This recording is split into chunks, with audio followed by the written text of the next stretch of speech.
Nuk do të ketë më komisione të shkollave për të bërë vlerësimet për emërimet dhe shkarkimet e mësuesve. Me ndryshimet në ligjin e arsimit para universitar, Ministria propozon se emërimet apo largimet e mësuesve do të bëhen me komision në drejtoritë arsimore dhe zonale me udhëzim të Ministrisë së Arsimit. Ministra Lindita Nikolla tha se këto ndryshime erdhën si nevojë për shkak të vonesave që bënte Komisioni i vlerësimit në këtë proces.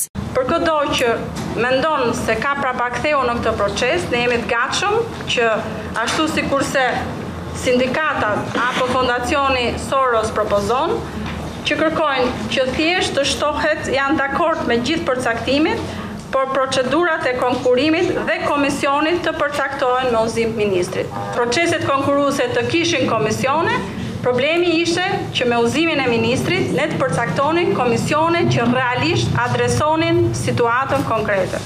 Ndryshime do të ketë edhe për tekstet. Do të shkohet drejt teksteve të unifikuara për gjuhën shqipe, letërsinë, gjeografinë dhe historinë shqiptare. Tekstet e lëndëve shkencore dhe tekstet e gjuhëve të huaja do të përkthehen. 93% të mësuesve thonë jo. Nuk e duam alter tekstin. Në një titull, 96% e mësuesve kanë zgjedhur atë. Dhe dilema është ne do të vijojmë t'i lëmë sërish në treg tekste që zgjidhen nga 14 mësues nga gjithë totali i mësuesve Shqipërisë, pra në më pak se 1%. Por edhe deputetët e mazhorancës patën rezerva për këtë ndryshime.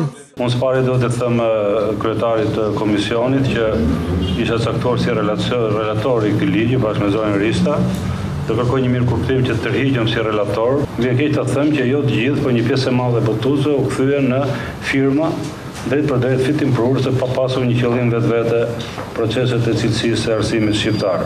Sistemi i ardhshëm para universitar do të unifikohet me atë të Kosovës dhe do të jetë ai 5+4+3 dhe jo më 6+3+3.